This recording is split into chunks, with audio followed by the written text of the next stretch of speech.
Welcome to Midwest Paranormal Presents Paranormal Soup. I'm your host, Jason Bland, and tonight our guest is Karen Noe. She's the author of We Guidesthat, 33 Profound Truths for Inner and Outer Peace. She's a medium.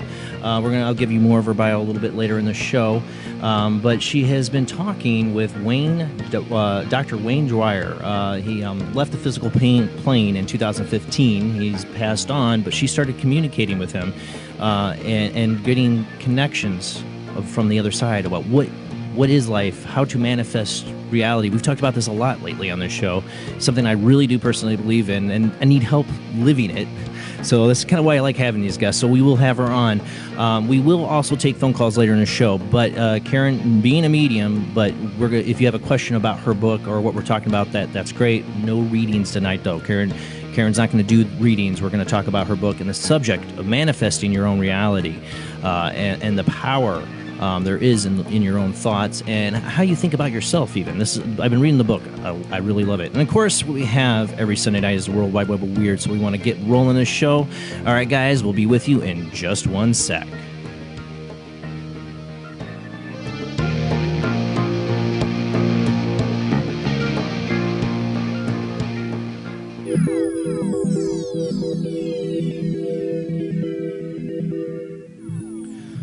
Welcome to another night of Paranormal Soup. As I said before, I'm your host, Jason Bland.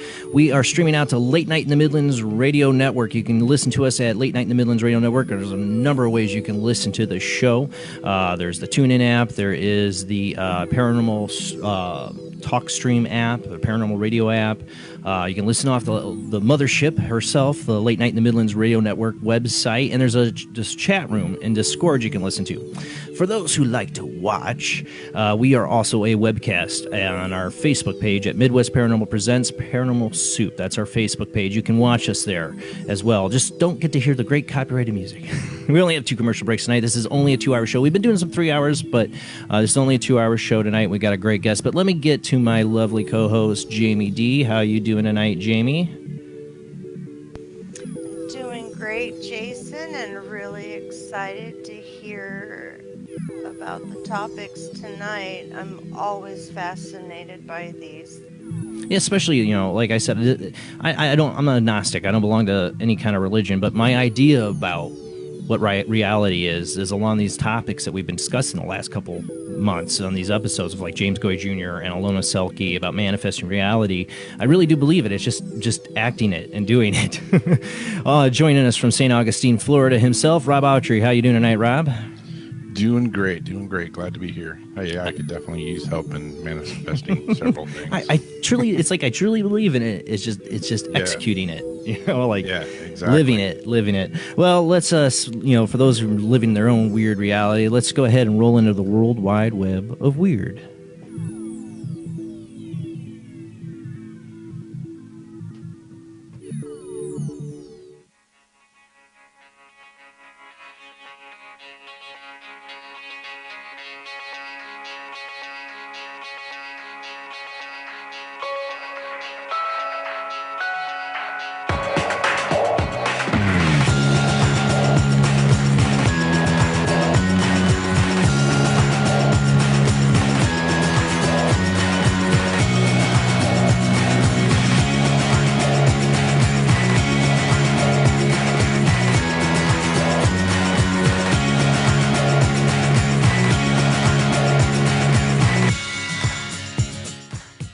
All right, tonight on the World Wide Web of Weird, if my article wants to load, we got an update on something we brought up last week was the sarcophagus that they found, and I think what is Alexandria. If my article doesn't want to load now, it's from Unexplained Mysteries. Come on, article, load. But yeah, this black sarcophagus. Everybody's like, don't open the black sarcophagus. It would unleash the mummy or something crazy like that. Well, we got for the price of one, we got 3. There's 3 bodies in that big coffin.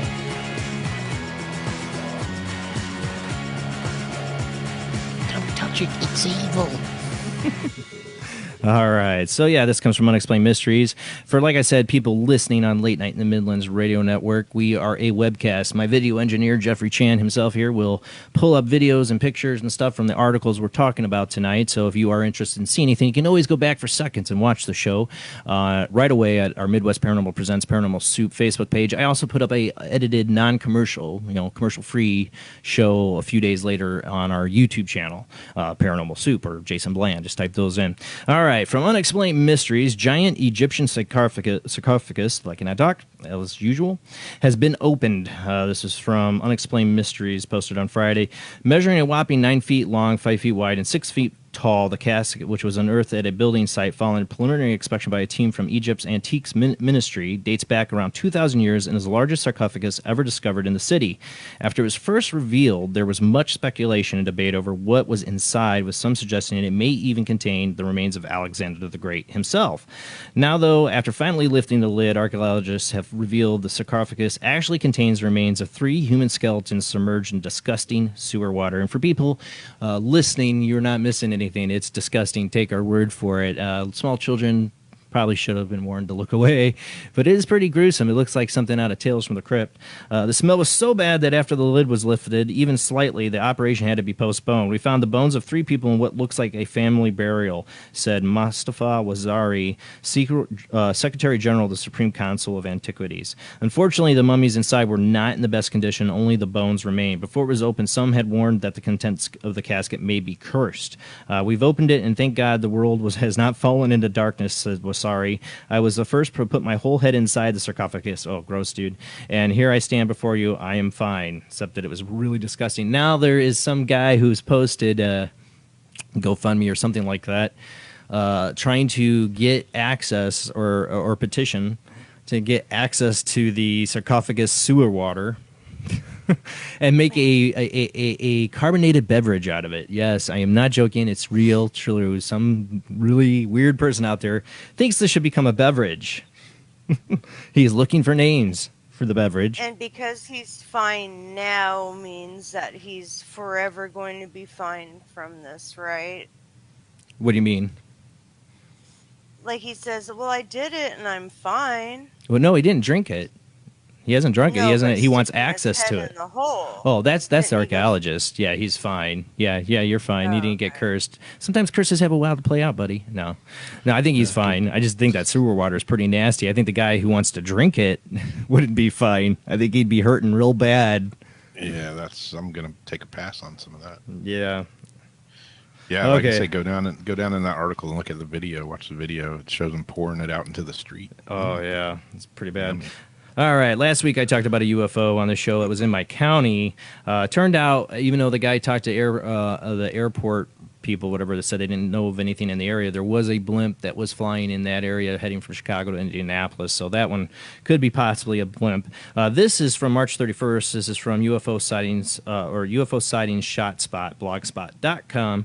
The witness has taken several photographs of a disc-shaped UFO with portholes. According to the photographer, goes in and out of the water of Lake Michigan, known for its many mysterious UFO sightings. And some of the other smaller UFO lights in the sky, weird stuff I saw was over Lake Michigan for myself. So that's why I thought this was interesting.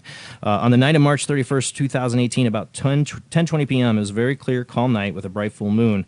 I was driving along the coastline from Kewanee to Algama, or I'm sorry if I butchered that, I don't know those towns, when I noticed a very long, brightly lit ship. I initially thought it was a cargo ship, but the more I watched it, the more erratic the movements of the lights became. I decided to park at a local wayside right before entering that overlooks the water of Lake Michigan where this UFO is. I can now see it flashes different patterns of lights all along its structure. The shape seemed to shift between a long rectangular object to a disc-shaped object. The colors would vary from bright white, red, green, white, blue lights. It made a couple sharp turns, then would correct itself and seemed to be northeastern pattern. Now, if I just saw this picture and said, oh, this is a UFO over Lake Michigan, I'd be like, yeah, it's probably a boat. But from the story, if the story's legit, that wouldn't be a boat making those kind of maneuvers, having that kind of flashing lights, circus thing going on. So I don't know what they saw. I think it seems pretty interesting. And, people have speculated under these large body of waters, even Lake Michigan itself, there could be some kind of UFO base underwater. I don't know. All right, let's move on. Let's see. This is Mythological firebird spotted. This is from the same website.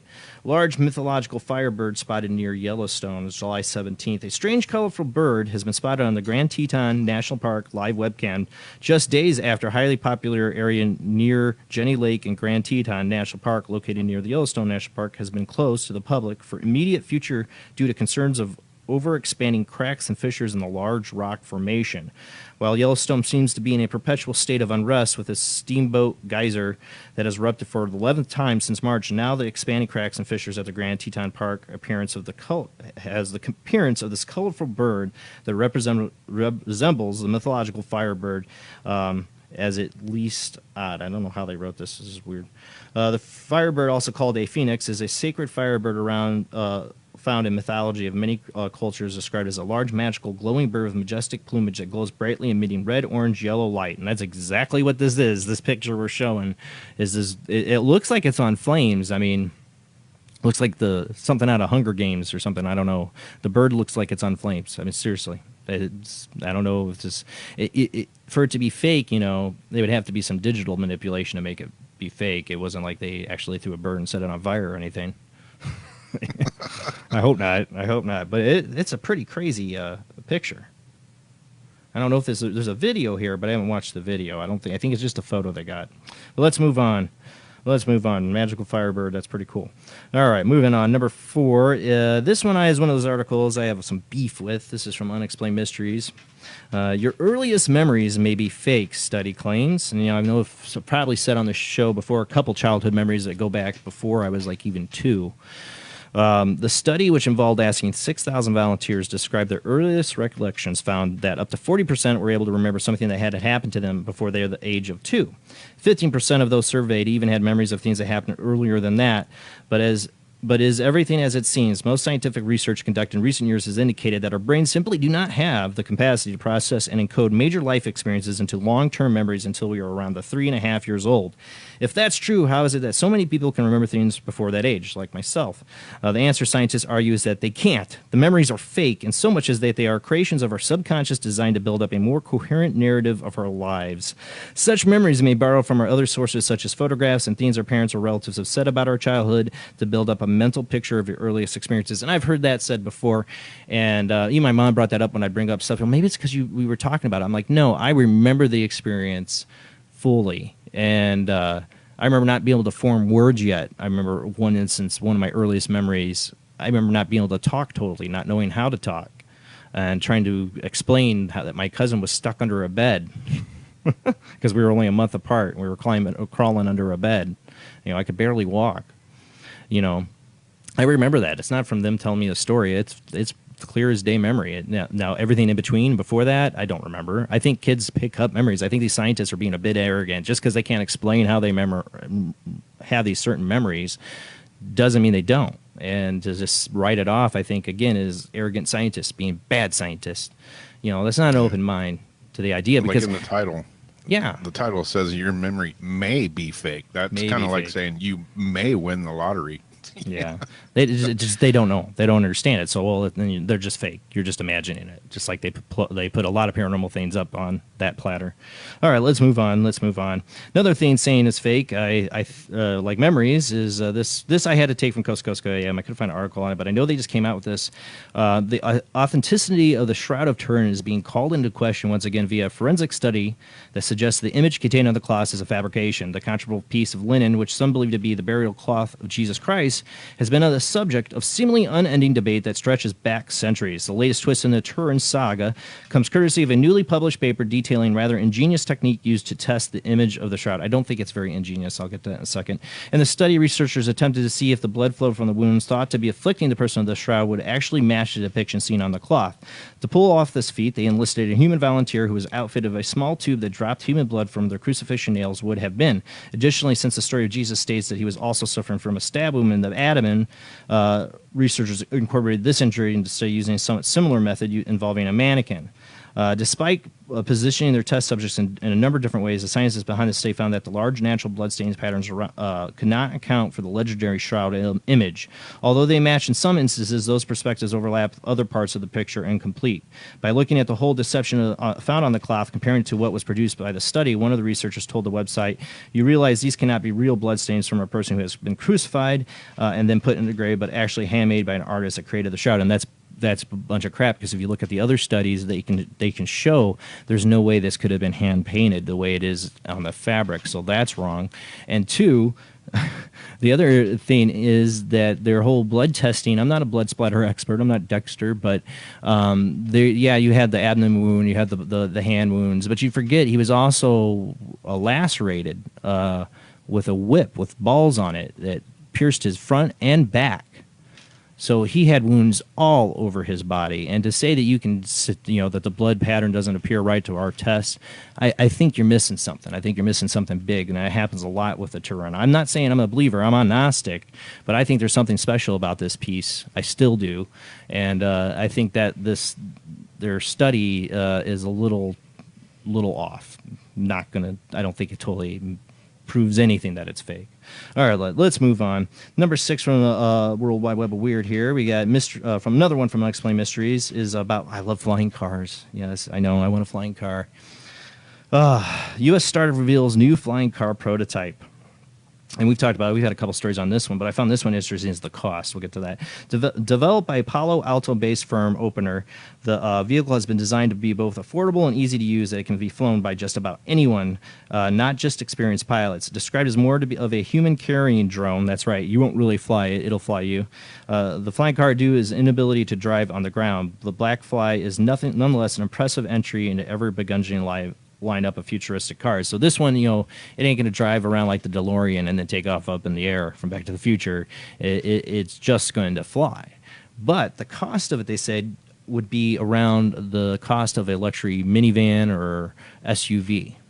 So they're coming down on the cost of that. Now, would you fly it? Would you want a flying car? I mean, it's just as much as, I can buy an SUV or I can buy a flying car. What do I want? You couldn't drive it, though. It'd always have to be flying. So it'd be like a second vehicle because you're going to still have a car. I don't know. It's interesting. This stuff's coming. It's coming. Along with synthetic meat at McDonald's for your hamburgers, that kind of stuff. The future. I'm not comfortable with it just yet. Mine might change later. It's going to be our kids. It's going to be all the kids. They're going to all be for it. Scares the heck out of me. We're going to be the old people going, I don't want to get in your flying car or eat your synthetic meat. No. I remember back in my day we had to walk. Right. And we ate real animals. All right, moving on. This is the last one. Porta Potty Portal. I love this story. This comes from phantomsandmonsters.com. Love that website.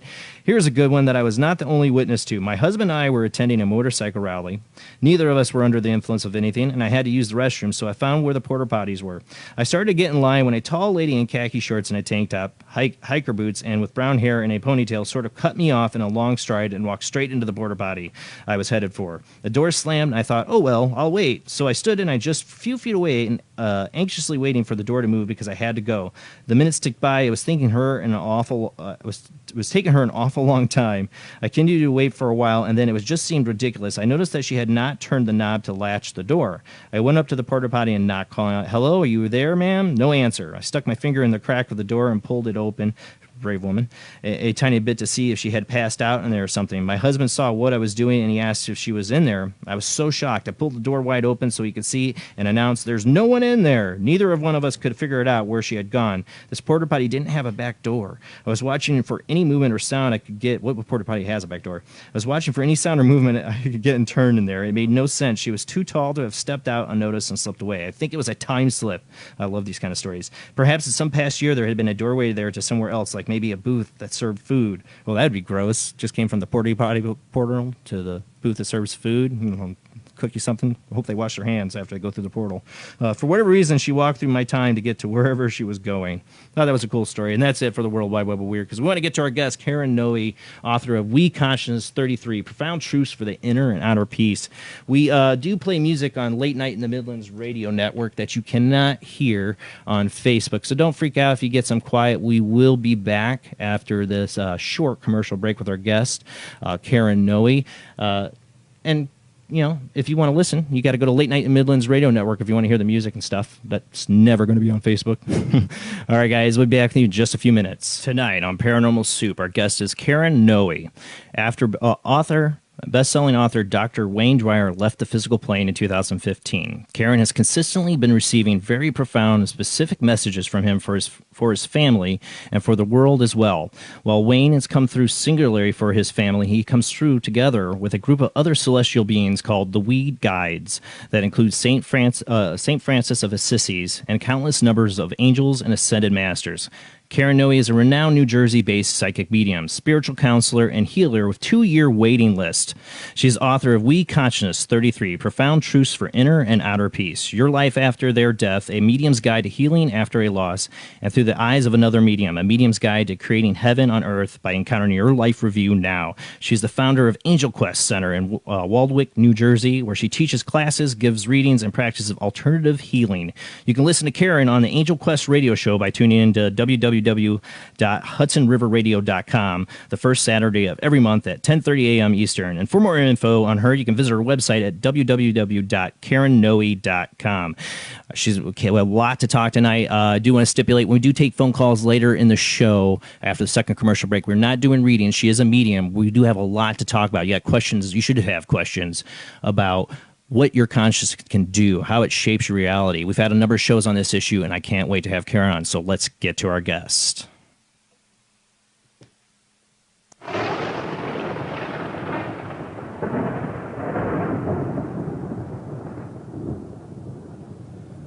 You there with us, Karen? I am. Great to have you on, especially when I was reading the intro that you have a 2-year waiting list. Wow. That is pretty. You have to have a pretty tight schedule. I sure do. I'm not even taking new clients because the ones who come to see me want to come back. So it's pretty crazy. Well, that says a lot if they want to come back. Yes. I gave you a little bit of intro, but I didn't know if you want to start out a little bit how you got involved. Were you always have these abilities since your childhood, or did it hit you later in life? Kind of give us a little bit of the Karen Noe story, how you came into becoming a medium. Well, I was always psychic, but I wasn't always a psychic medium. When I was younger, my father used to take me to the racetrack. Oh, that's what you do with a psychic kid. Oh, yeah. I like that. Horses for him, but now I'm an animal activist. I don't go to the racetrack. Oh, yeah, anymore. I wouldn't do it either. But I take you to the casino. The casino I go to, and it's funny, the days that I go, I have to be relaxed. I can't have anything going on in my life, and then I win. But that's about it. My friends used to say I freaked them out. I used to know things that would happen before they did and things like that. But about 20 years ago, I was going through a difficult time in my life. And I just sat at the edge of my bed and I yelled at God. And I asked if I was going to be okay. And with that, I saw a light that came towards me from the other side of the room. And my first response was, if you're not of God, please leave. But the more I said that, the more it kept coming towards me and eventually enveloped me. Wow. And at that time, I heard an audible voice that said, Lucia Lucina, Bella Lucia Lucina. And hopefully there are some Italian listeners who know what that means. That means light, beautiful little light. I've since learned that was Saint Francis of Assisi, who's been guiding me and protecting me ever since. And anybody that has read my books, you'll see my Saint Francis connection, with the animals and peace themes. If you follow me on Facebook, the same thing, and so forth. And right after that, I started receiving messages from angels and deceased loved ones. And I didn't want to share the messages that I received. I didn't want people to think I was not in my right mind. But the more I shared it, the more it meant things for the living loved ones, and the rest is history. I think that's the hardest step. Karen, I've had, just be open and honest with you, since I was a kid, I've had weird experiences. To you, I say weird. You probably to you is like, well, that's normal. But I had a lot of people classify psychic experience as a kid, but and as an adult. But I've never delved into it because it's that step of like you get this message for somebody you don't even know. it's that step of saying something to them, as crossing that line. I'm going to pass this information on, and you have to be pretty brave, in my opinion, to do that, to tell a complete stranger something like that. Exactly. And then you have to learn how to turn it off. I certainly had to learn how to turn it off. Oh, I bet. In the beginning, when it started happening, right after that experience with the light, it was everywhere I went, and then I'd be in the CVS pharmacy, I'd be in the bookstore, I'd be at home trying to sleep. I'd open my eyes and there's someone standing there. So I said, that's enough. It's only when the intention is there. So what happens now, it's only during emergencies or readings, etc., or when I'm open to it, if you know what I mean, or else I don't have a life. Right. Right. That's what I always wondered about, because I've had, just being a paranormal investigator, but just in everyday life, my wife has always said I bring stuff home with me. She wards the house to keep it out because we've had some weird experiences.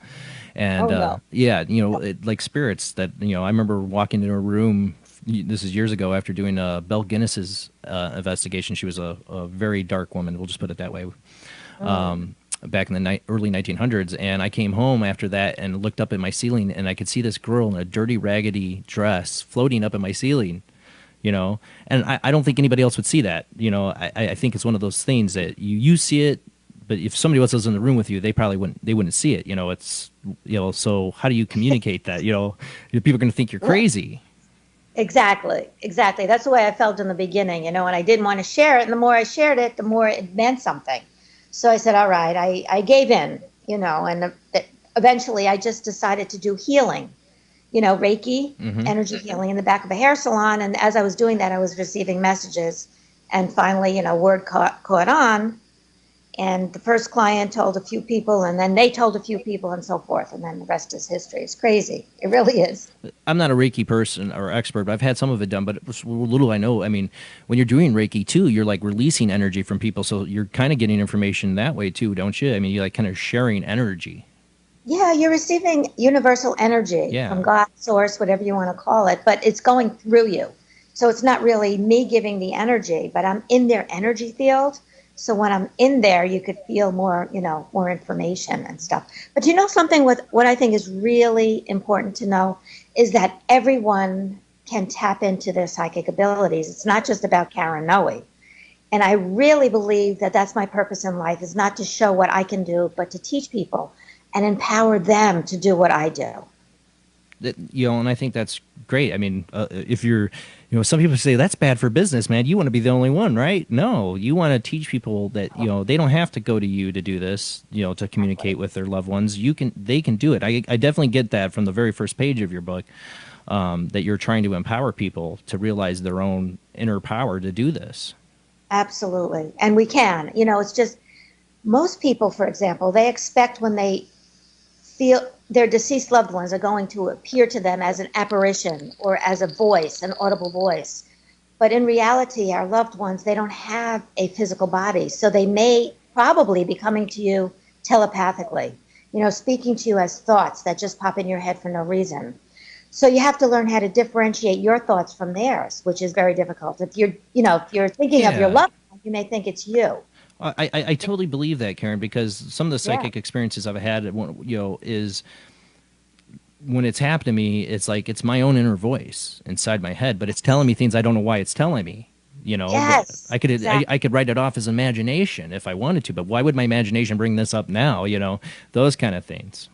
Exactly, and that's what I would say is to look for those thoughts that just pop in your head for no reason. Your thoughts will be very rational. Something will trigger a thought that will trigger another thought and so forth. That's you. But chances are when the angels or your deceased loved ones come to you, it just pops in your head. Crazy things, just pop in your head for no reason. Yeah. I don't know if I have angels or spirit guides or anything. I think I do. I'm not, I should dwell deeper into what's going on with that, with myself over the years, all the weird stuff. But I do feel like there is something there. You talk about in the book at one point, too, about like, and I'm sure this is going to come up a lot tonight, is raising your energy field so those angels could come through. Like you had a moment where they weren't talking to you and you were getting kind of angry at them for it. Yes, because I was going through a difficult time. See, what happens is we have to be more on par with the energy of who they are. See, they feel their connection with everyone and everything, and they feel their connection to source energy, to God, because they don't have the body different, separating them from everyone else. If we're here on earth and we're angry or, we're grieving even, we won't be able to hear them because we're not on the same frequency as they are. So it's important to raise our vibration back to its natural loving state. Right. And there's many ways to do that. Well, it makes you wonder too, like when you talk about angels, is some of the the Fatima sightings in the early 1900s and stuff like that.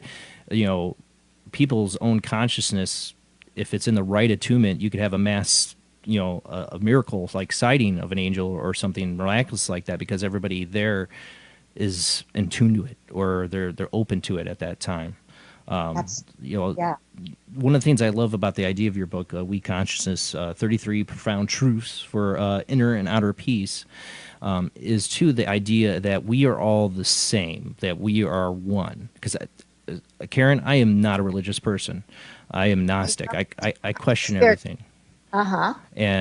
But ever since I was a kid, I've had this idea in my head, if I believed in anything, because I grew up in a household where I was basically told, look for your own religion, an open household, that we are all the same person having a very wild dream. Because if you think about dreams, you have people in your dreams, right?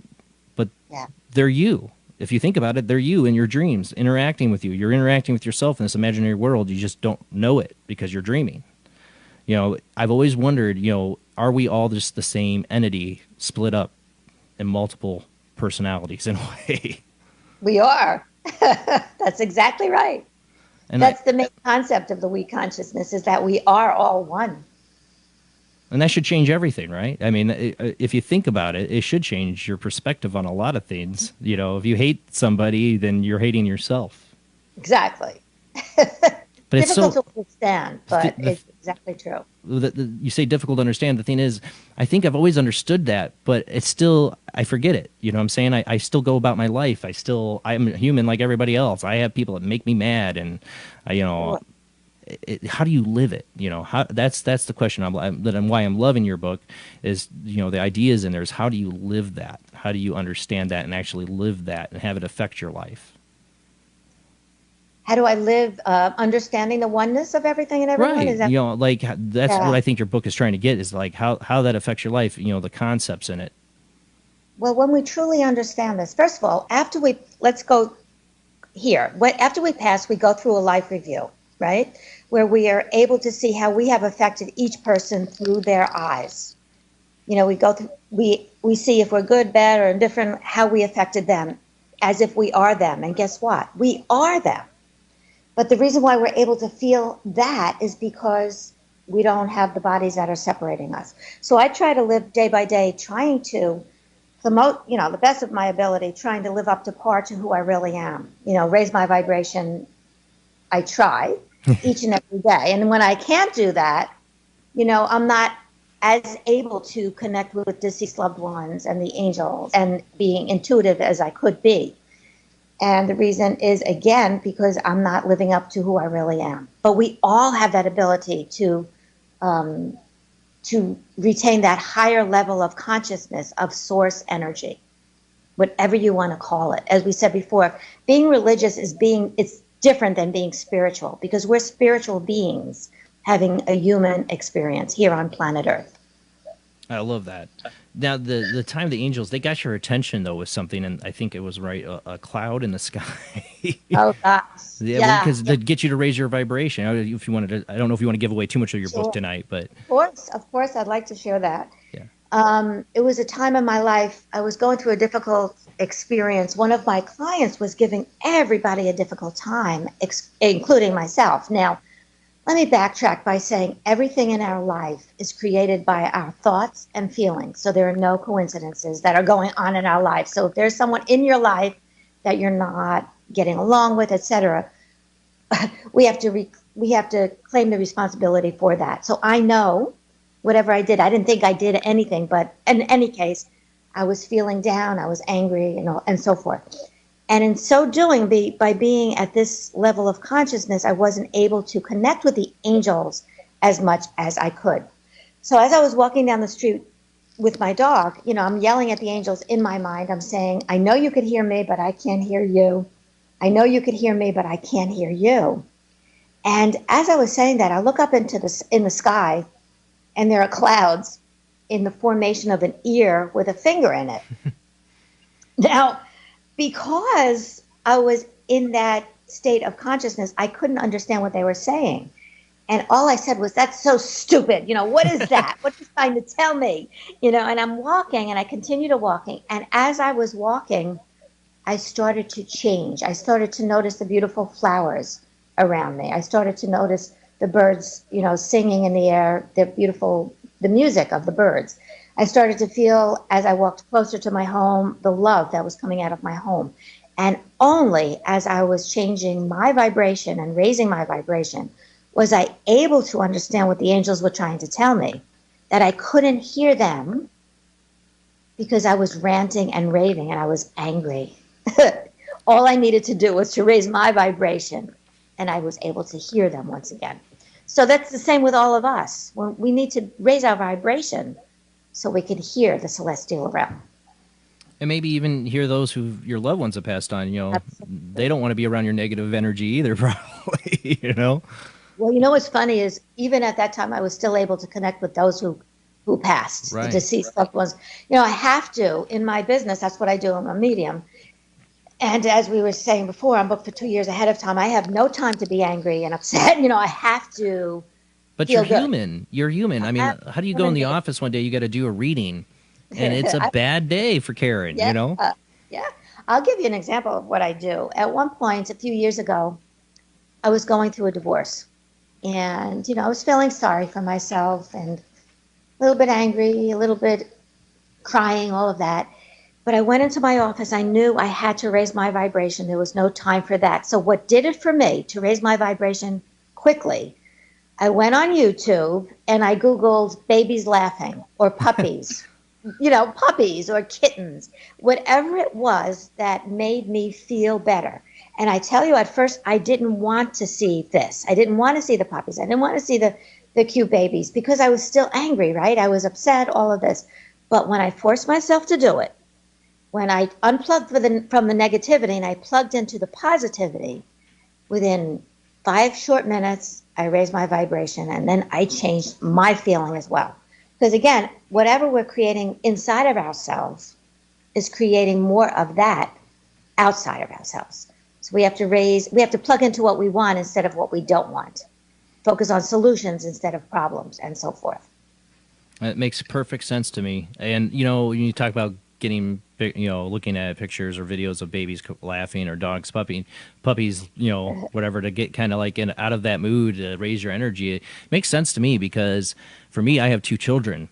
And while I do think they add to my worrywartness problem, the same time, when I'm feeling down or I'm having a stressful day, I will find myself going to my pictures of them or videos of them and just watching them for a couple minutes just to get myself in a better mood. Absolutely. Instant love. Exactly. Because there's nothing ever going to change that about that with them. It's the thing I care about more than anything in the world, and it does bring me happiness. They also bring me worry, though. That get to that point, I am a constant worrywart. And and that goes against everything that like I was saying, we've had some really good guests lately. Alona Selke, we had James Goy Jr. They're all talking a lot of the same things you're talking about consciousness and manifesting reality. And I say it to them, and I'll say it to you. I am a worrywart. I think about all possible scenarios, and like sometimes I focus in on stuff I know I shouldn't. I know it's bad, but I still do it. I have a vivid imagination for when it doesn't help, But I think about all the worst scenarios sometimes. Can you focus on what you want instead of what you don't want? That's what they tell me. Force yourself to do it, Yeah, I'm trying. I'm really trying to change because I know it's not good. Uh-huh. Well, don't affirm that. Don't say, I know it's not good. I am a worrier. See, even saying those things makes it more so. So, yes, you're trying. That's good. And each and every day you're looking for positive, things around you and so forth. Because that's really important. Whatever you're focusing upon grows. Well, I agree. This show is, for me, this kind of miracle because just doing this is, I get to be me 100%. when I do this show. I get to talk about the things I care about. You just can't talk to your coworkers about. It's not like I'm out hanging out with friends all the time. I'm a parent, so doing this show and get to talk about these ideas and concepts to me is getting to live that reality. It puts me in that. If I'm at 100, at a high vibration, it's definitely during my show. Right, because you're experiencing who you really are. Yeah, that's exactly. your passion. Right. Now, for you, when we talk about spirits coming through in that, a lot about this book is about Dr. Wayne Dyer. I don't know if you want to, before we get into that, tell the audience a little about who he was. Sure. Well, he was called the father of inspiration. He wrote so many books. I don't even know how many he wrote. He used to speak to large groups, large audiences, thousands of people. He was on PBS many times. He wrote, I don't know, I was a huge fan of his, to make a long story short. And I thought after he passed that the world was not going to be the same. But little did I know, he was large in life. He's even larger now that he made his transition. That's what I find incredible, is that the way he kind of comes to you, like in a way that it's like, I got a lot of things, like, for one, you ended up communicating him to his family. He's actually his daughter's, you've been able to pass along messages to his family. To me, there's a lot of people say they communicate or channel famous people, but not many of them say they're talking to their family members and passing along information. I did it reluctantly. I didn't want to. Yeah. Should I share how this happened? I'll make a long story short. But I was scheduled through synchronistic events, let's just say. I was scheduled to speak for my about my book before this book. It was called Your Life After Their Death. And I was going to be speaking in Orlando, Florida, about that subject. And a day before my event, they were going to pay tribute to Dr. Dyer. So, I went to that, and there was a bus that had the Hay House authors going from the hotel to the conference center where that tribute was going to be held. And I'm sitting on the bus, and there's one seat available. It happens to be next to me, and in walks Serena Dyer, who happens to be one of his daughters. Now, he has 8 children. But she walks in, sits next to me, and we started to connect. Eventually, her and two of her sisters, as well as her mom, flew in from California to New Jersey to connect with me, and he came through with very specific messages that only they and he would know. I think that's so incredible. Like the pure synchronicity of her just sitting next to you on that bus. Do you think that I always wonder about the inner workings. Like, does the spirit of Wayne, is he, in a way influence her so she would come in that bus at that time and sit down next to you? It's just so incredible to me. I think so. But this is the funny part. When he started to come through, I actually got yelled at by him. When after the event was over, I was talking to Serena on the bus. I decided I wasn't going to go back on the bus because I felt insignificant. I said, oh my gosh, all my favorite authors are on that bus, as well as Wayne Dyer's family. So I'm not going on the bus. I'm going to be, I'm going to walk back to the hotel room. So as I'm walking to the hotel room, I'm saying to myself, I'm so insignificant. I'm so insignificant. And as I'm saying that, I heard him for the first time. And he said, get out of your own way. Get out of your own way. And I said, Wayne? I said, if that's really you, you have to give me a without a doubt sign to let me know without a doubt that it's you. And as I'm walking, I continued, I say, how may I serve? Because that's something he used to say, or for us to say to the universe, how may I serve? And then the universe works in ways to help us as well. So as I said, how may I serve? He said, you're already serving. And I said, fine, how may I serve more? So then I asked him for a sign, and I went back to the hotel room. And as I got into the hotel room, there was something very itchy inside of my shirt. So I reached in to grab it to see what it was, and it was a sticker that somehow attached itself to my shirt. And how I know it wasn't there before, because on the bottom of the sticker, in tiny letters, was Disney World. But on the sticker itself, and I hadn't been to Disney World. Right. On the sticker itself, it said W-E on it. And I took that to mean Wayne, first letter, last letter of his name. Because oftentimes when deceased loved ones come through, they give me first letter, last letter of their name. And then I felt him. He said, "Is that good enough?" I said, "That's amazing," and so forth. But little did I know it wasn't just Wayne. It was we, for the we consciousness, which was later going to be, told to me. He was going to be joining forces with a group consciousness called the We Guides, which included Saint Francis of Assisi as well as him and a group of other angels and ascended masters, which were going to give me, after the messages to his family, they were going to join forces and give me 33 concepts of the we consciousness. I hope you followed that. I know. I did. No. And what I think is so incredible is that somebody who's already a medium, you're already getting spirits that come through to you. When Wayne comes through to you, you're like, is this really you? Like, you have to show me. I think that's interesting. Because like I said, how could that be? I've been doing readings for many years, over 20 years, but never have I done it. I was a huge fan of Wayne Dyer. People ask me, did you know him? I was a fan of his, okay? And he was a fellow Hay House author, but I met him when I went to his lectures. That's how I knew him, but not to speak to him or anything like that. So, I wanted to make sure it was really him. And I tell, my clients and my friends, if you want to connect with your loved ones, ask them to give you, I call it a without a doubt sign, to let you know that they're with you. And they come through with these signs. They're amazing signs. Complete believer in that. Right? They come through with these amazing signs. I've experienced it. Yeah. What kind of signs have you received? Well, my grandmother passed. I mean, to me, it was more than just a sign. I physically, I saw her in a reflection of a mirror the hours before I had to go to her wake while I was at work. And she came to me when I was really, I was getting ready to go to her wake after I got out of work. And I was really close to my grandmother. She died of Alzheimer's, and it was hit me really heavy that at work. I shouldn't have even been at work that day. And I was in a room steaming some clothes in this bathroom or whatever. And when I was feeling like, God, I just hope, Grandma, wherever you are not confused. You know where you are, because she was, Alzheimer's. It ravages a person. It's like they're almost not there. She recognized me. She said, her last words to me, "Oh, my beautiful boy, my beautiful boy." Aww.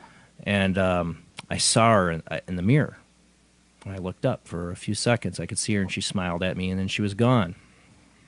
Excuse me. It's hard for me. I've told this story before, but it still gets me.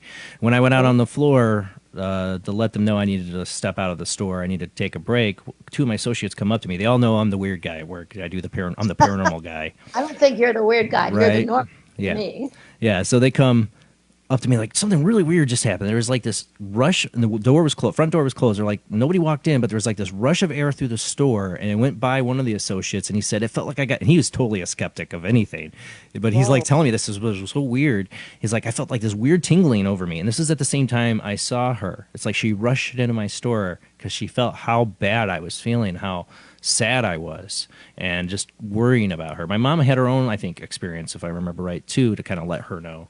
I also had her come through. We do ITC experiments, spirit box stuff like that. I've had her say my beautiful boy once through a spirit box to me that blew me away. So they do. I do believe in it completely. Oh, absolutely. She wanted you to know she was okay, and she's still with you.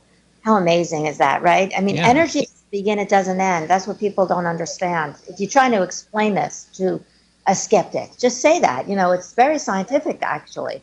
The energy of who we are continues.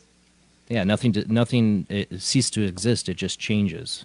Exactly. Right. There's a beautiful quote in your book, actually, like that, too. I don't know. It's more about, and this is a good thing about your book, is about loving yourself, and that. But there's a quote in there. I can't remember exactly who wrote it, but it was about a butterfly, about the worms complaining about telling the caterpillar that changed into a butterfly to change back. But it's like, I can fly.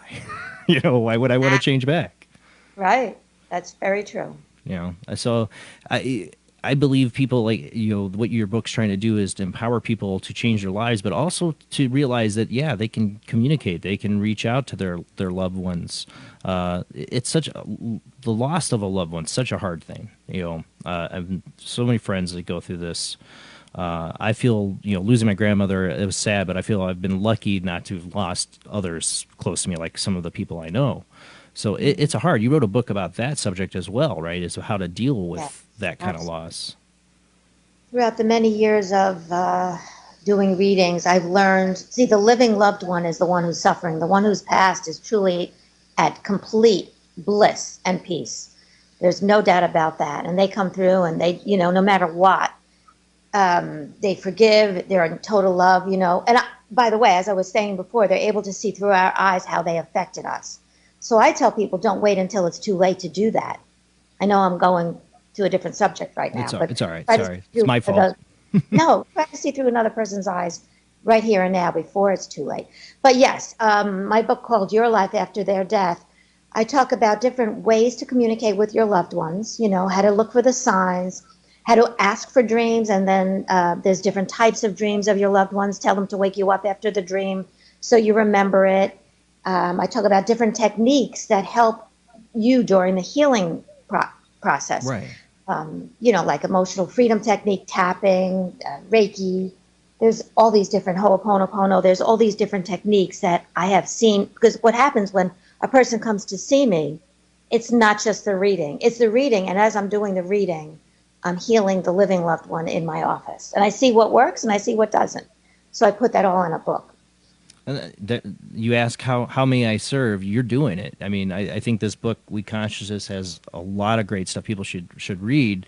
But you have other books like Your Life After Their Death. I mean, that's important. So some people don't understand it, have not lost a loved one, what people go through during that time, and the idea that they could find a way to have a sign or communicate with their loved ones. To me, I know how important that is. It's life changing. It really is. Yeah, it really is too. I do want to cut to a commercial break here so we can get back and also open the phone lines. Remember, guys, we're not going to do readings tonight, but we will take questions if you got questions about the concepts we're talking about. That we're going to get more into her communications with Dr. Wayne Dyer and the We Consciousness. She is the author of We Consciousness, 33 Profound Truths for the Inner and Outer Peace. So call in after the commercial break and let us know. And remember, guys, watching on Facebook, we play music on Late Night in the Midlands Radio Network you cannot hear on Facebook. So do not freak out. You'll have a little bit of quiet, but then we'll be back with Karen Noe, We Consciousness, 33 Profound Truths for Inner and Outer Peace. Back in a few minutes.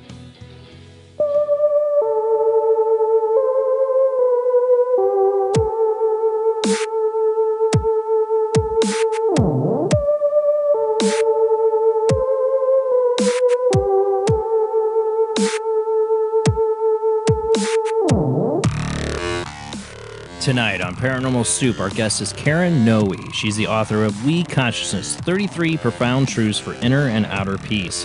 She's a psychic medium. She's been communicating with the late Dr. Wayne Dyer, and he's bringing her messages about these 33 concepts and working with the We Consciousness, these celestial beings. We're going to get more into that.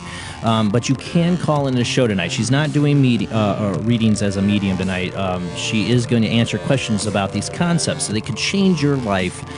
We've talked about it a lot lately on Paranormal Soup about the manifesting your reality. I truly believe in it. This is the church of what's happening now, to me, is what I call it.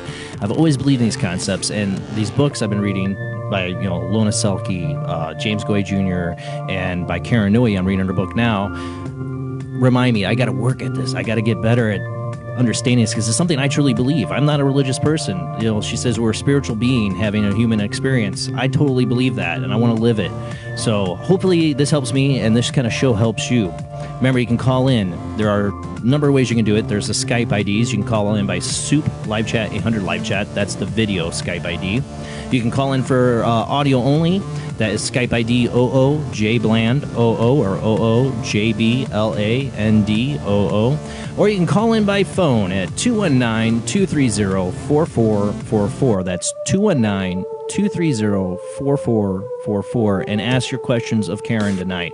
All right, let's get back to our guest.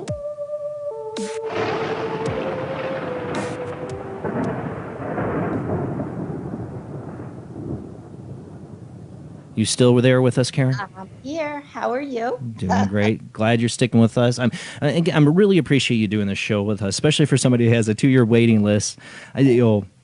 your time's got to be very precious when I mean, it's you're working a job Monday through Friday, basically, right? I mean, Well, but thank you for having me on. I'm honored to but be but on your show. but doing that job, I mean, it's not just an everyday job. It's got to take a physical toll on you. You know, doing those kind of readings with people like that.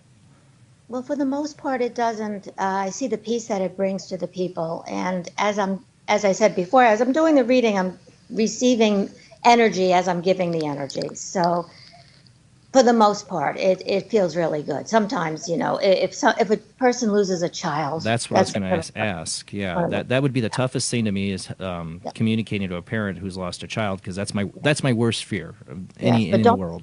Don't dwell no, on it. no, I no. know, but that's a worry wart part of me, Karen. So, how does Okay. somebody like me that's a worry wart start changing their perspective? What did But Wayne, you sorry, have to. tell you? Well, for example, number 21 of the concept of the we consciousness, let me read that to you. It's how you feel about whatever you're observing creates circumstances in your life that will generate similar types of feelings within you. I hope you're following this. Yes, Therefore, in order to maintain inner peace, you must make a conscious effort to focus on the positive and disconnect from whatever is creating bad inner feelings. Okay, easier said than done, I know. But what you want to do is focus on your many blessings, yeah, okay, and the many things that are going well. When you turn on the light, the darkness goes away. So you're going to focus on all the good that's happening in your life. And there's so much of it, I'm sure. You have your children, right? And they're healthy. exactly. That's Yes. just the other night before I was going to bed. I sat there, and I made myself think about all the great things I have in my life and how good it is. uh, you know, how lucky I do have it. You know, I've been trying to make myself appreciate the things that I do. I know I truly love that do make my life great is my wife and my kids. And Yes. we have an all right life. We're doing pretty well. We work a lot. That's the only thing maybe we don't like. My wife works way too much. Mm. I want more time. That's how I feel. I feel time's such a precious thing. My kids grow up so fast, and I get sad about that a little. I have to tell you there. I just watched something on Netflix. It was called The Abundance Code, and it's about manifestation of not when you think you have to work hard in order to make money. That's exactly what's happening in your life. So you have to unplug from that energy and say, okay, it's a good, I don't know anybody in there. Nobody's telling me to endorse this movie, but it's called Abundance Code. I would recommend it I to have you to watch. Netflix, and I will definitely check it out. Yes, yes, because it's whatever you're thinking and feeling, you're creating it in your life. So if you think it's going to take a lot of time to make the money that you need to live, it will. So if you did you ever do a vision board? No, Do you know what a vision board is? no. I was looking to I get to. used I've had a vision board. Uh-huh. And what did you put on the vision board and did it work? And I'll explain what it is and a great story about a vision board. It worked while I was using it, and the more I paid attention to it, and the more it started working, the less I kind of stopped looking at it as much Uh-huh. and kind of fell out of it for a little bit. It's something I've been meaning to get back into. I've been trying to get back in touch with a lot of those parts of my life again. But I am somebody that really believes in thinking it, putting it out in the universe, Yeah. manifesting it, and just being patient and waiting for it to happen. Yes, because when you plant a seed, you don't pull it out by its roots if it doesn't come right away. So you have to just be patient and wait, and whatever you're thinking about or wanting will come when you least expect it. Now, a vision board, what you need to do for those who are listening is put on a vision board everything that you wish to attain in your life, whether it be abundance, perfect relationship, health, etc. But put it in the present tense. Because if you always say, I want this, you're always going to be in a state of wanting, right? So it's going to be, I am abundant, I am this, and so forth, even though it's not true now. And you'll say, I'm not, but you do it anyway. I have a great example. It's a really great story, if I may share. Please do. One of my clients, she came in to see me and she said to me, she's destined to be alone the rest of her life. She said, I'm destined to be alone the rest of my life. I'll never meet anybody. And I said, Well, if you say that, that's exactly what's going to happen. So I said, what you're going to do a vision board. And on the vision board, you put everything that you would like in a soulmate, everything, and don't leave anything out. She said, okay. So she went home and she did a vision board and she sent it to me. And I looked at it, and all that she put on the vision board was a picture of a very cute model. Well, she knows what she wants, right? Well, so I said to her, and I told her, she told me I could share her story. I'm not going to use her name, but she told me I could. So I said, this is not exactly what I was thinking, because you're going to create exactly what you have on that vision board. She said, I don't care. If he looks like that, that's all I care about. So about a week later, she called me up and she said, Karen, this stuff really works. I said, what happened? She said she joined Match.com, and this guy contacted her, and they were talking on the phone, and she asked him what he did for a living, and he said he was a male model. And she asked him what he modeled, and Jason, it was this very same guy she put on the vision board. Oh my God. Okay, so, but what do you think I'm going to say now? Within a few short weeks, she said this guy was a jerk. Big surprise. So I said to her, do another vision board. You see that it works. Now you're going to put on the vision board, loves me unconditionally, I love him unconditionally, and that he's available because you don't want a married man, etc. So if you put those three things, I don't care what else you put on it. You make sure you put those three things. So she said to me, is it okay if I put on it that he's very well off and he takes care of me?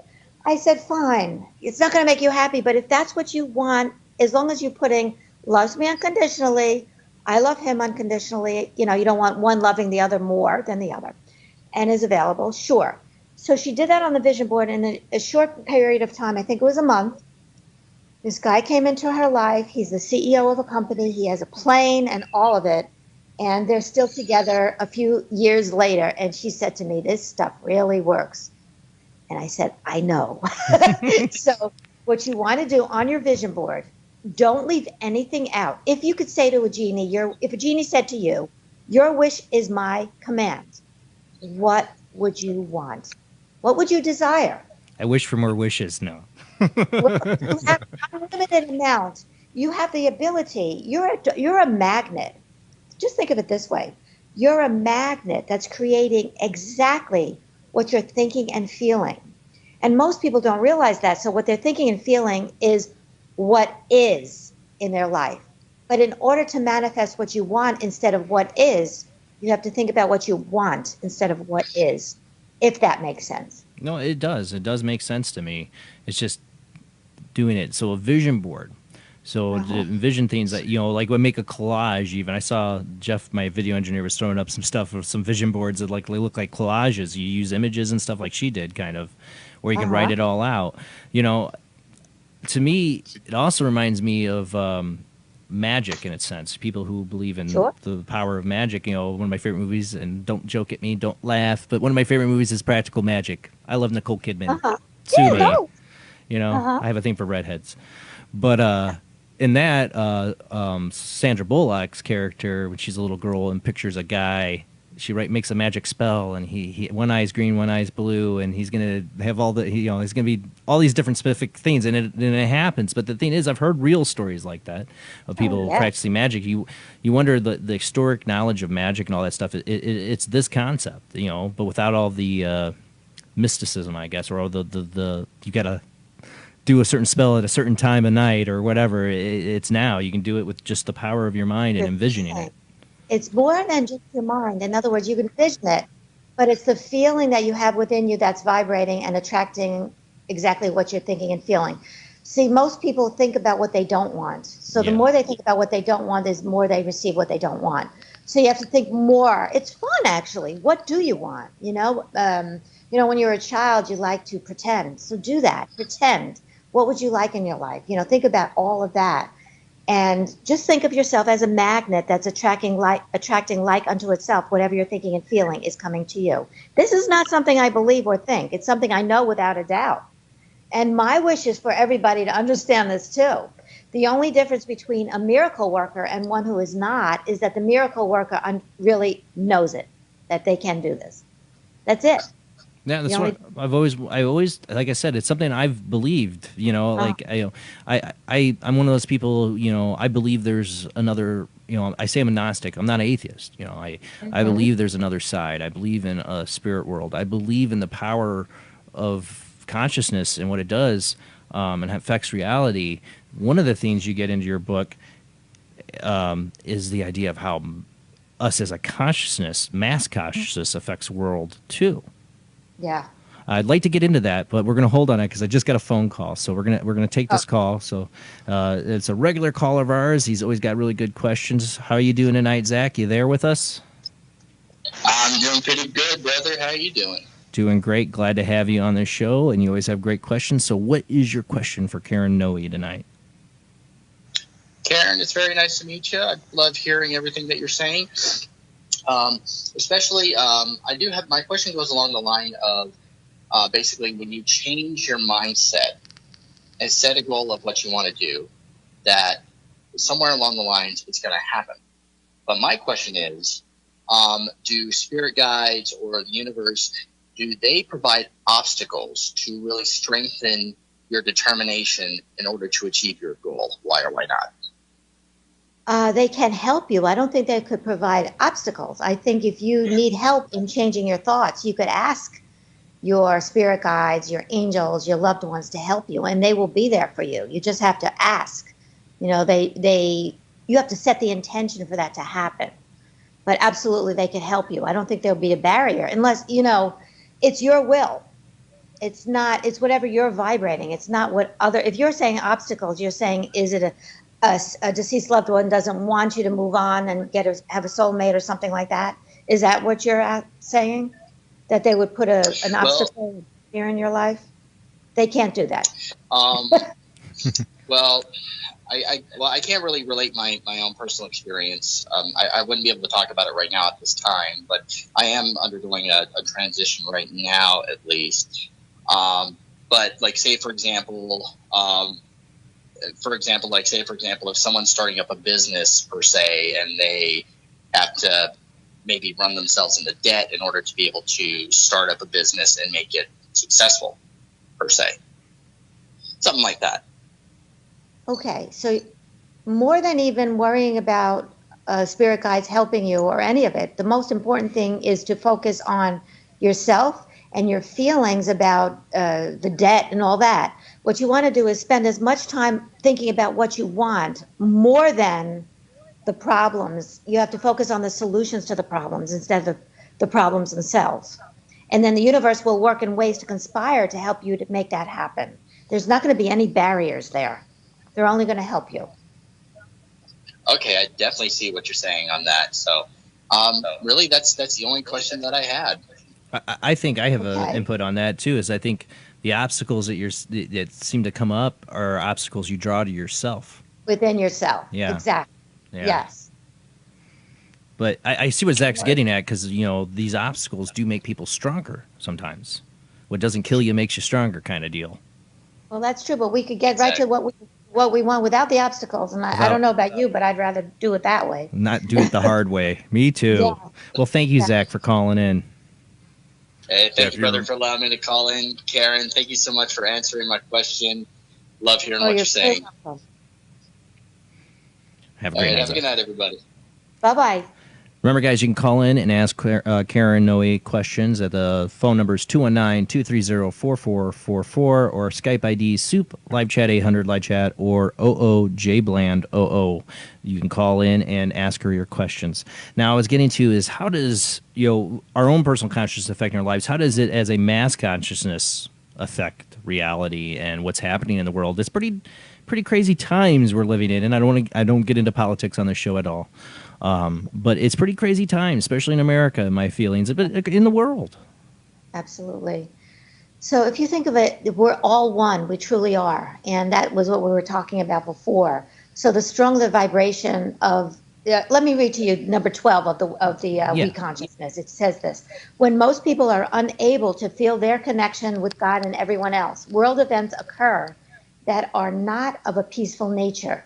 Since we are peace, we do not resonate with these negative events when they happen, Yet the power of light will defeat the power of darkness every time. So what we want to do when world events are happening at this time, we want to focus on solutions to the problem. We don't want to tap into what's going wrong.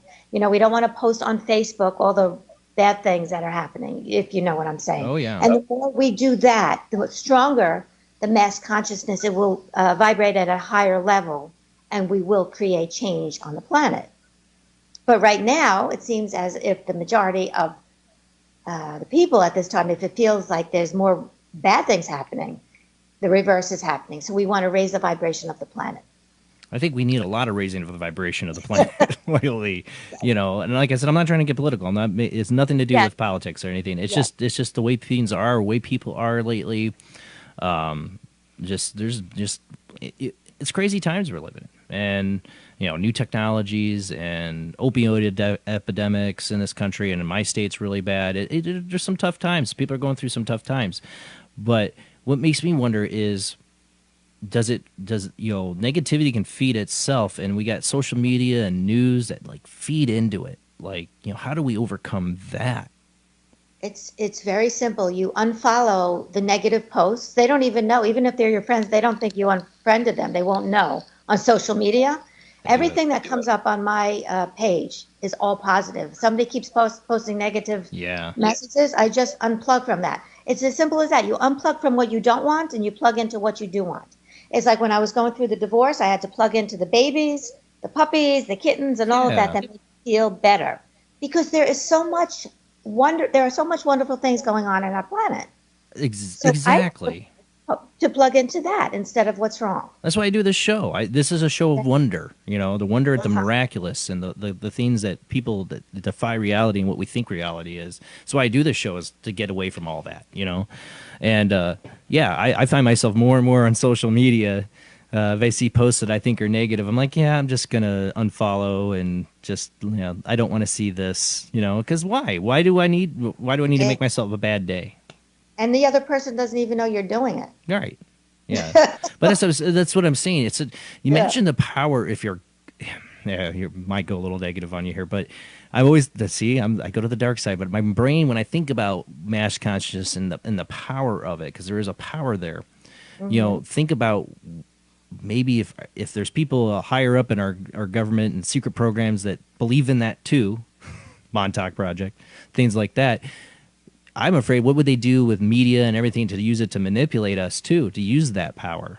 Yeah, but you know what? If we truly understand that we have the power within us to make changes, there's no one in charge.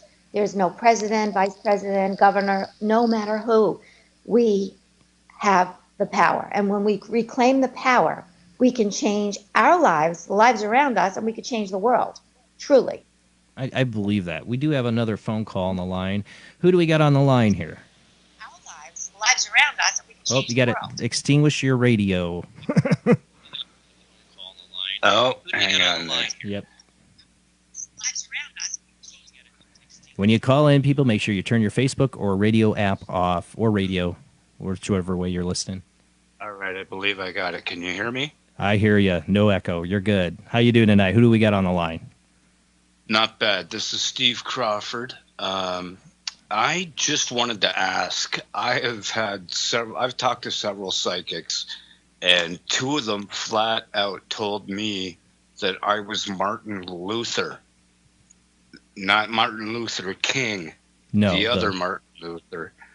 And a third one had described my life, didn't say the name Martin Luther, but described the exact same life. And I'm wondering if she thinks there may be any truth to that. Real quick before you get in, Karen, really we could get into that. He had three. You said you had three different separate psychics tell you were Martin Luther in a past life. Right. Exactly. Now what the key is over here, you have to go within. Does that resonate with you? It doesn't matter what. Does. Does it? Because if anybody tells you, they could confirm what you already know, but all the knowledge is within yourself. And what does it feel like when they tell you this? Does it feel right? It does, and it puts a smile on my face because I know how I feel about the Vatican and Yes. such. And I decided to look at a documentary on him, and Yeah. he did some things that, for the time, are pretty much I laughed my butt off because I know I would have done the exact same thing. You know, it was. I think he told the devil to kiss his butt. You know, stuff Watch like language. things like that. Mhm. Yeah, yeah, that's what I did. Thank you. But you know, things like that. So yeah, that really did resonate with me. See, and Wow. then you know what would be great is, did you ever have a past life regression? Because that seems to work as well. I do past life regressions with my clients, and they're very, very accurate. You know, you get relaxed, you get to that point, you remember everything. Did you ever have a past life regression done? There is nobody around here that Yeah. does that. Oh, there has to be. There has Right? to be. Well, probably somebody, but I don't know where to go, and money is a big issue. Yeah. Okay. So just know, go within yourself. It feels right to you, and then I would say then it is true, because the knowledge is within yourself, and the three people That's confirmed true. it to be true. And ask Yeah, the universe it's for just- cheap. Ask the universe for a cheaper way to get a past life regression. Yeah. You know, and maybe it will come your way. Maybe you have some. There you Yeah. go. Maybe I'll pin that up on my fridge tonight. Yeah. There you Exactly. go. Past life regression. I want to know if you do. I want to know. You call back into this show. You Yeah. said you're Steven? Yes. Yeah, Steven, Yes. you call back to the show sometime, especially if I have an open lines night. You do a past life regression, and you get to see what it was like being Martin Luther. I want to know, especially when Martin Luther crossed over and he found out there was reincarnation. I'd love to know his reaction to that. Yeah, you know, and I do a show as well, so I may actually be able to figure out a way to finagle a free session out of it if I Out of do a guest. commercial. I could recommend Do a guest for you for commercial that. for them. Yeah, make them a professional commercial, because I do that on the side as well. So I could make them a commercial in return for the regression. There you go. There you go. Ask Put it the- out there. Somebody will come to in your path for that. But feel it as if it's happening That now. would be. Well, thank you very much for taking my call. Thank you Thank for- you. Thank you, Stephen, for calling. That was a great call. That's an interesting subject too. Past lives. How does that all play into this too? I mean, or does it play at all?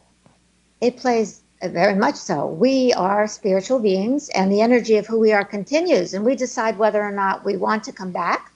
And then we could take that to a different even level than that. If we decide to come back, why would we continue to want to keep coming back to planet Earth if the universe is a vast universe? Right. How about other planets and other galaxies and so forth? That's where I would think I would want to go if I crossed over, you know. Yeah. But I'm not going to get into it, but I've had a couple very vivid dreams in my life that I really think were past life dreams. I've talked about on the show, Yeah. and so I believe in past lives. I'm a total believer in it. But it's like, why would I come back here if I could go anywhere in the universe? You know, if that's the options. Well, you wanted to learn something for whatever it is, you know, whether it be compassion or whatever it is. You needed to learn, and you chose to come back. For some reason, I did. But I'm a space nut, man. You tell me I can go to any of these other planets out there, I would go. I've been looking at the stars since I could first walk outside and look. I think that's the key here, and between me and you, I mean, there are some people on planet Earth that are not from Earth. Oh, I've always felt that way. Yeah. Always felt that way. I wrote a song. I was in a band back in the day, and one of our songs I wrote just on we've talked about this on the show, that music is channeling, and that the song came out of me in a matter of minutes, and it was the main lyrics to it was I start out, the chorus was, I always felt I was an alien on a strange world, you know. Love it. You know, but it was always about getting off this planet, though. The main theme of the song. I want to hear your past life regression. The story with you being on the boat. You know? Oh, me? With me? No, with I- Jason. Oh, that's a whole other story we're not getting into. That's You had one on a boat? Jason, I want to hear yours. No, mine isn't. Mine's from another guest. He's talking about another guest. Another psychic, Lori Johnson, told me on the show, because I've had a thing about water and fear of water. She didn't know anything about that. I did too.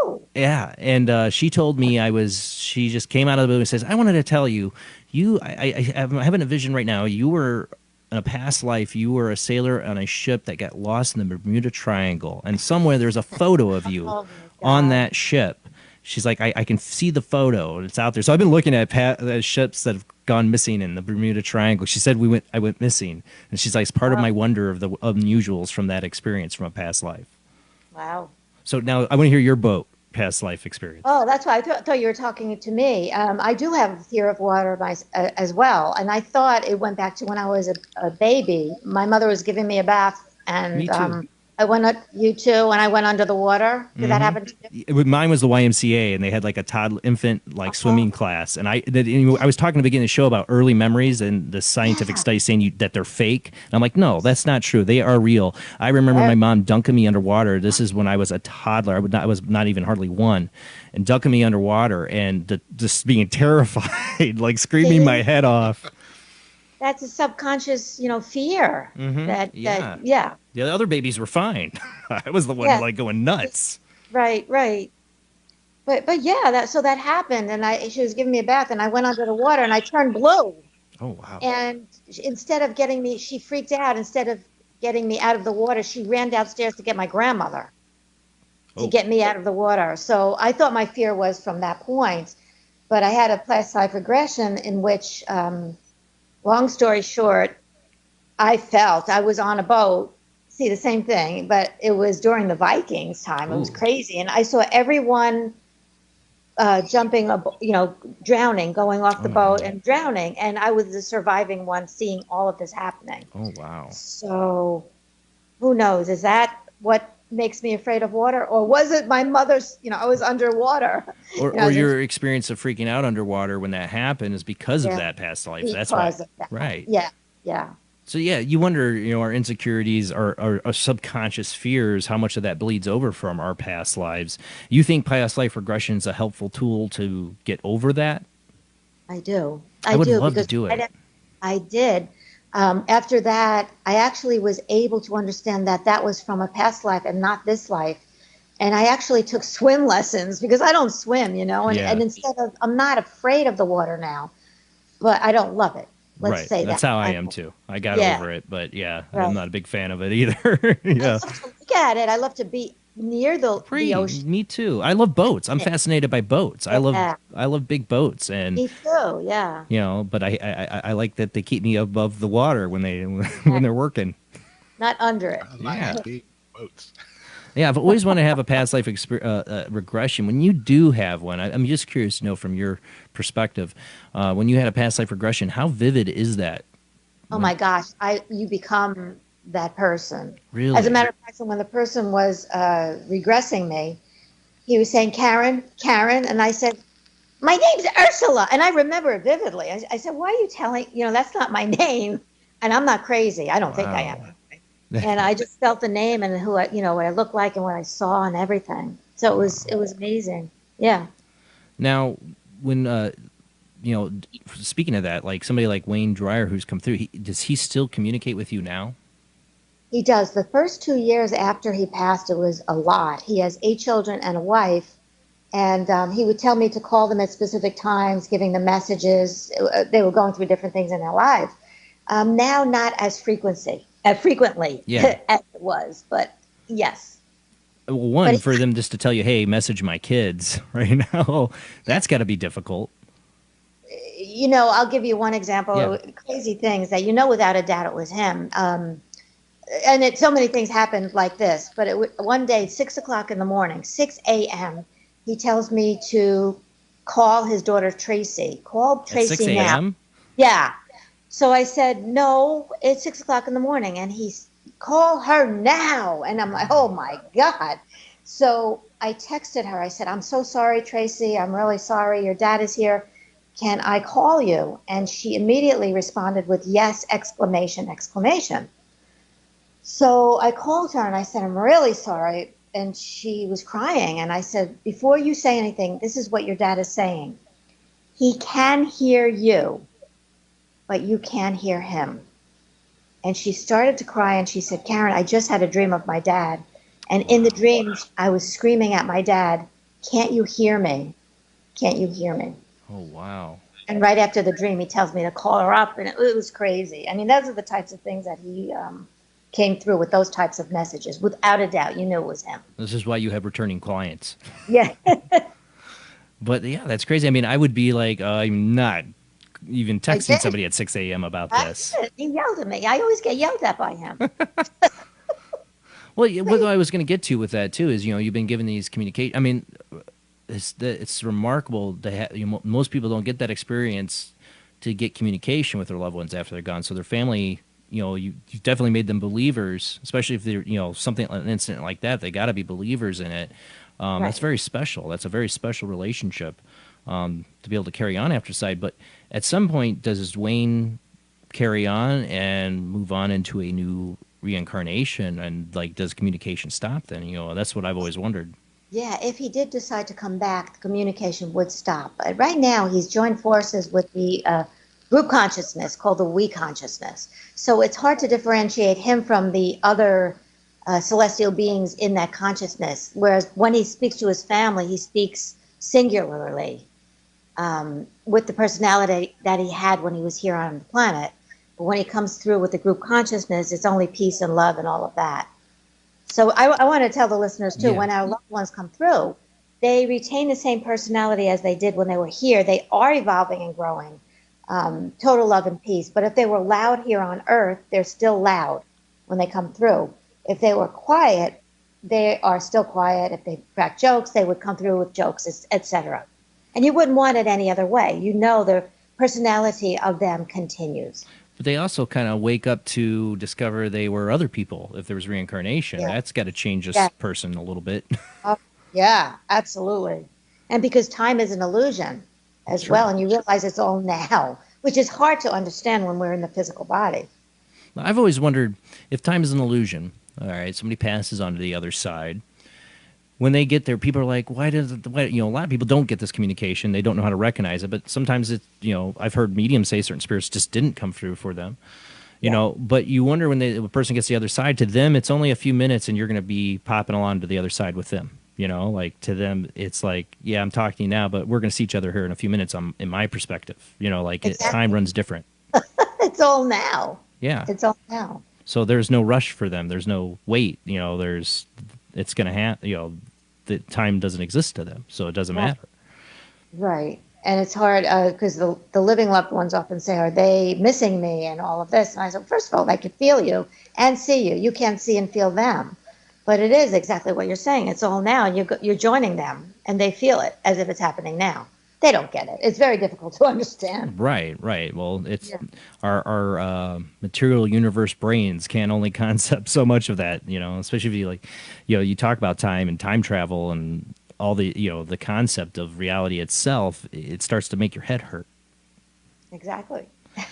Now, the We consciousness, these are celestial beings that he's connected with, that he's bringing this message. What are they exactly? I mean, do you know or have an idea what are they really?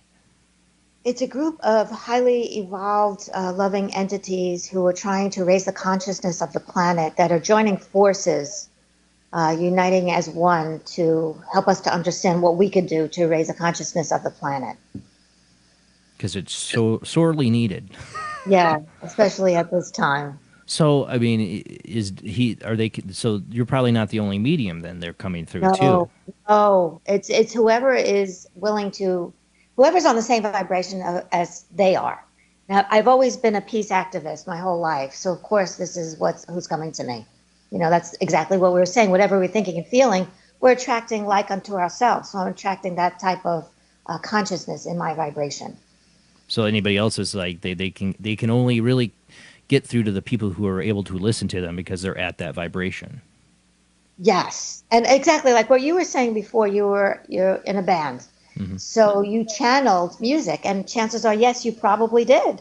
I believe it. I do know. I totally believe it. Yeah, absolutely. It's a spiritual experience to write a song and have it just come out of you, out of nowhere. Absolutely. And it's closest thing. I mean, like I've had a channeling experience where I've said a dead person's name and knew stuff about them. It was really freaky, you know.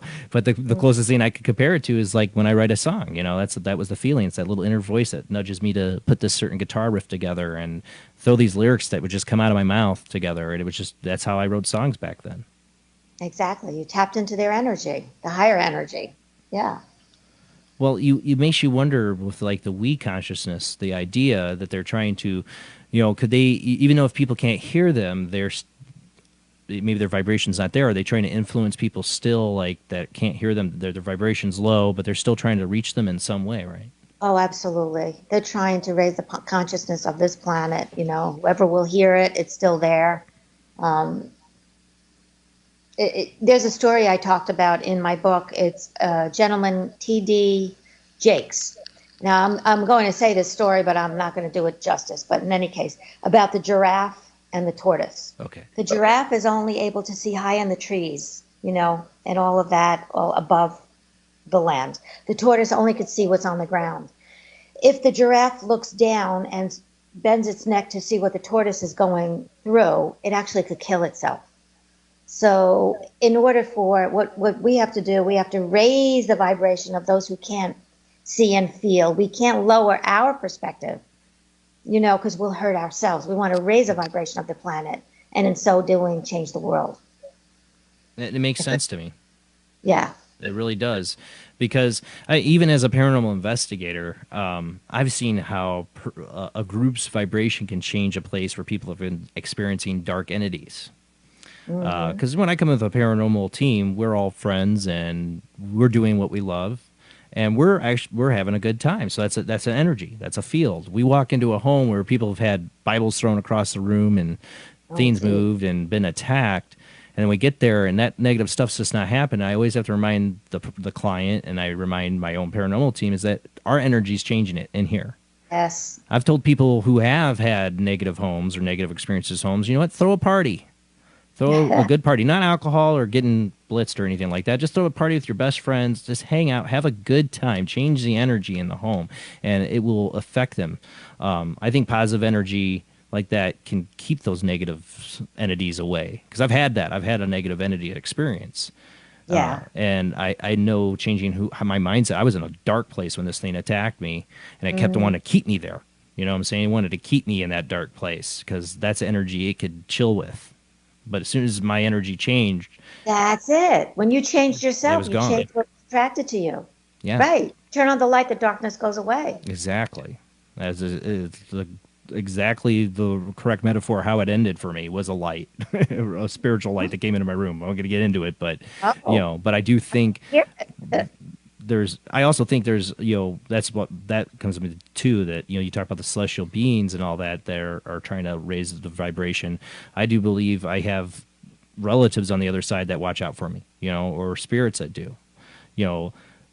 Are they, in a way, this consciousness, this group, is this all connected to like our spirit guides and stuff too? This is all what they're working towards. Well, we all have spirit guides. We all have angels that are helping us, and our deceased loved ones. They help us in ways they never could before. They often say that, you know. So if you need help in a certain area in your life, you think you can't do it, you just say, you know, help me, thank you. And by the way, don't beg, because if you beg, it's almost like you don't believe it's going to happen. So you say thank you for abundance. You ask your grandmother, thank you for helping me with abundance, as if it's happening now. It makes sense. It makes sense. Because if you beg, it's like, oh, you don't believe it's going to happen. Please do this for me, please. It's like when you were little, you would beg your parents for chocolate or go to the candy store, and they wouldn't do it. Don't beg. Just thank them, and they'll be there, and they will help you. Absolutely. I wish I would have known that back then. I would have got the Millennium Falcon I wanted. I never got it. I had to buy as an adult. I wanted that thing so bad. It was my Red Ryder BB gun, and I would beg my mom to find it. At that time, Star Wars toys were like gone, you know. Oh. But, you know, yeah, it's exactly like that. As, you know, when you're a kid, you beg for these, you know, they're like, please, please, please, I gotta have it, I want it. You know, the Vuka Salt kind of deal. But yeah, it makes you wonder how much your life is affected by how you think about what you want. It's all affected by what you're thinking and feeling. If you look around your life and whatever you're seeing, It's a product of your thoughts and your feelings. And it's kind of good because then we realize we're not victims. If we created that, we could uncreate it if it's unpleasant as well. I'm not sure if we got a phone call on our Soup live chat. Is there a phone call in there? I see him pulling up something on the screen. Do we have a phone call in the Soup live chat? It's dog. I hear dogs. That was mine. Oh, Yeah, if you remember before we started the show, I was saying I have my vision board as my background on my computer. oh yeah, you did say that. You said your wish. You called it Yeah, your wish board, vision wish board. board. I guess yeah, same thing.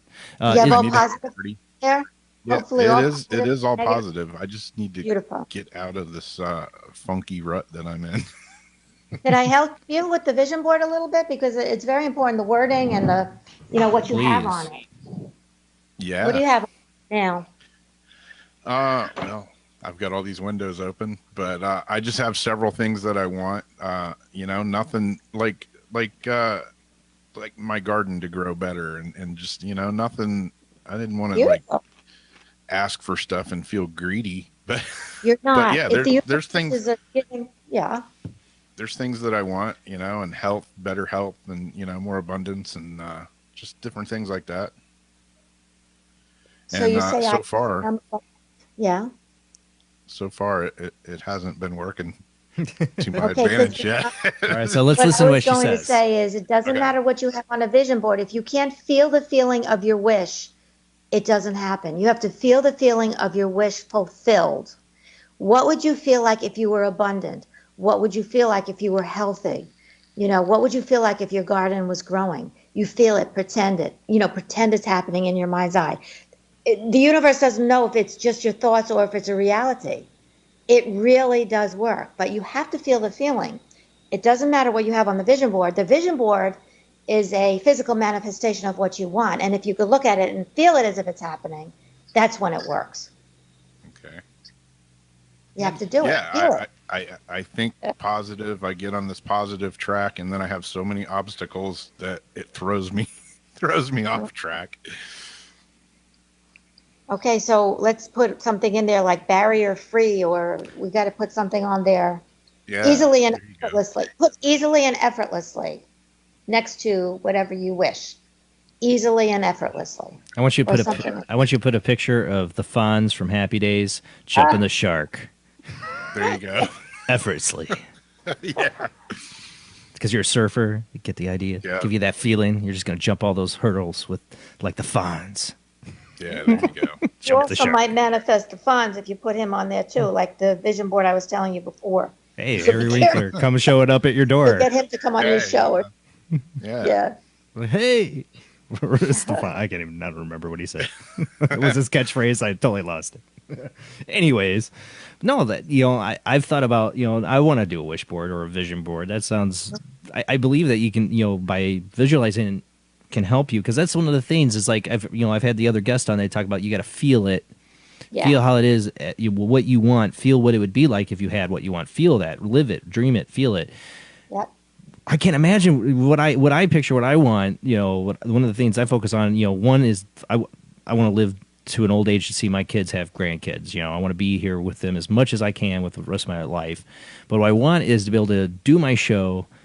And not have to go to my retail job and work. Be able to. I'll be honest. I want to be able to make a living doing my show. You can. See, the only thing I that's feel greedy preventing though. you- He said you feel greedy. Greedy. The universe is a loving universe. I mean, why wouldn't you? We come in here with passion. We all have a different purpose for being here. And that's your passion. And the universe works in ways to conspire that, to make that happen. You have to feel it and know it. And you're a great host. I could see it happening.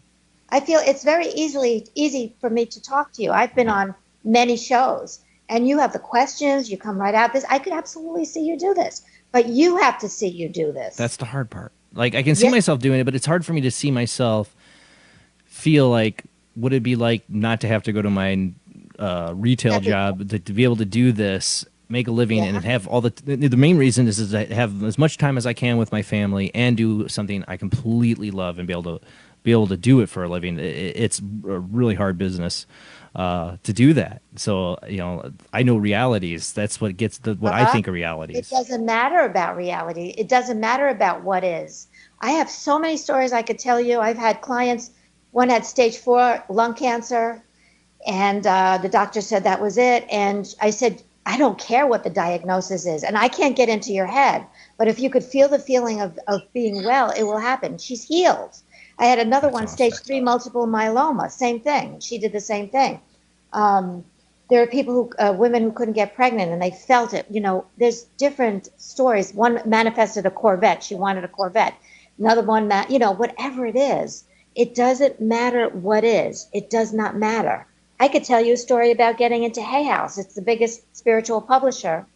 And everybody was telling me it was difficult to get in. I had that feeling. I knew it without a doubt. And through synchronistic events, I had an agent who tried to get my book called Your Life After Their Death, no, the other one, Through the Eyes of Another, to Hay House, and she couldn't do it. And a year of her not returning calls, etc. By the end of the year, she wanted me to renew a contract, and I said no. And that day, that I always had that feeling of being a Hay House author. I felt the feeling of my wish fulfilled through synchronistic events. Right after that contract expired, Hay House opened up a division called Balboa Press, which is a self-publishing division of Hay House, that opened the day that my contract expired. As I was sitting there visualizing, I heard the name Balboa. I went online. I joined. I went enrolled with Balboa Press, did a self-publishing book with Balboa Press, and within 1 month, Hay House took over my book. I never had a doubt. No, but see, it's not just about what Karen Noe could do. I know you could do this, and that's why I get excited about it. You have to know it just know it without a doubt, and feel that feeling, how good it would feel to do this. Get excited about it and do it. You could do it. I feel you on that, and I'm working on that. I really am. We do have one more phone call we can try to slip in here. Who do we got on the line? Hi, my name is John. I run my own paranormal team here on the Central California, HSFL Paranormal. Awesome. Lately, so every Saturday I do a live stream, and I do it for about 2 hours. I go for about 2 hours, and because the area where I live is next to a really haunted cemetery, and also we have a lot of people. This used to be a really rough neighborhood where I used to live, where I live now, and with that, there's a lot of spirits that linger in this neighborhood, and I think because I have I don't call myself an empath, but I have empathic abilities where I can feel spiritual energy around me, and when I turned on my EMF reader, my K2, and started doing my live chat, my K2 meter was going off. There was nothing nearby. It was just going nuts in front of, I think it was 100 people watching it yesterday. And everybody was like jaw dropped. I was jaw dropped. It was the craziest thing I had ever experienced. Well, that's not really the reason I called. I'm a huge fan of paranormal. I'm a huge fan of your guys' show. You guys are awesome. And so I had this spirit guide, supposedly. I got in contact with him. His name is Steve. And I asked, what are you here to help me with? And he said, I'm an oracle. And I wasn't sure what that meant. Is there any way, do you guys have any, An do you oracle guys know is, what that means? yeah, an oracle is someone who can help you with your psychic abilities, which is amazing, and it's no surprise that he's with you. He's helping you to achieve an even higher level of, with your intuition and sensing spirit and so forth.